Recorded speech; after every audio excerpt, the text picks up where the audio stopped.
Пайгамбарыбыз саллаллаху алейхи вассалам бир аял менен бир эркек жалгыз калганда үчүнчүсү шайтан болот деп айткан.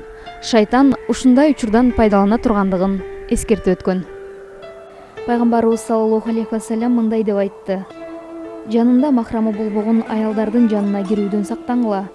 Ошондо ансарлардан бир адам сурады: "О Алланын элчиси, күйөөнүн эркек туугандары тууралуу эмне дейсиз?" Пайгамбарыбыз алар менен жалгыз калуу өлүм дегендик деп айтты. Ислам дини күнөөгө алып баруучу жолдордун алдын алган. Бири-бири менен никелешүүсү дин жагынан тыюу салынбаган эркек менен аял эл жок жерде жалгыз калуусу туура эмес. Бул маселеде Курандын зына кылбагыла дебестен зынага жакындабагыла деген эскертүүсү өтө маанилүү. Пайгамбарыбыз саллаллаху алейхи вассалам бир аял менен бир эркек жалгыз калганда үчүнчүсү шайтан болот деп айткан жана шайтандын ушундай учурдан пайдалана тургандыгын эскерткен. Башка бир хадисте Пайгамбарыбыз саллаллаху алейхи вассалам эч бириңер жанында махрамы жок аял менен жалгыз калбасын деп, жалпы аял эркекти бул маселеде этияттыкка чакырат. Бул жерде дагы баса белгилей кетчү нерсе, көпчүлүк кире турган мектеп, оорукана, ишкана жана ушуга окшогон коомдук жайларда эшиктер кулпуланып, пардалар жабылмайынча халват, жеке бирге болуу болуп эсептелбейт. Бирок бул маселеде өтө этият болуу керек. Жогоруда хадисте баса белгиленген нерсе, аял тууганчылыгы бар деп, күйөөсүнүн жээндери сыяктуу адамдар менен бир үйдө жалгыз калбоого маани бериши керек.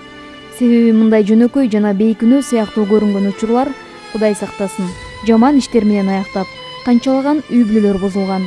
Айрыкча күйөө ар кандай жумуштар менен алыска кеткен учурларда абал ого бетер коркунучтуу. Пайгамбарыбыз саллаллаху алейхи вассалам бул маселе тууралуу айткан бир хадисинде жихадка чыккан эркектердин калган аялдары жихадка чыкпаган эркектерге өз энелериндей арам. Булардан бир эркек жихадка чыккан бирөөнүн үй бүлөсүнө каралашып туруу кепилдигин өз мойнуна алып, бирок ага кыянаттык кылган болсо, кыямат күнү ал адам эсепке тургузулат жана жихадка чыккан адам анын жакшылык иштеринин соопторунан каалаганынча алат деп айткандан кийин жанындагыларга кайрылып: "Кандай ойлойсуңар?" деп намыс жана аруулук маселесиндеги жаңылыштыктардын жазасы оор боло тургандыгын баяндаган. Баарыбызды Аллах Таала Азирети Юсуф жана Азирети Айшадай аруулукта жашоону насип кылсын. Амин. Сиздер Муслима Кеji каналында даярдалган хадистер жана баяндар туурасында түшүндүрмөгө ортоктош болдуңуздар. Кийинки жолугушууда көрүшкөнчө, ассаламу алейкум.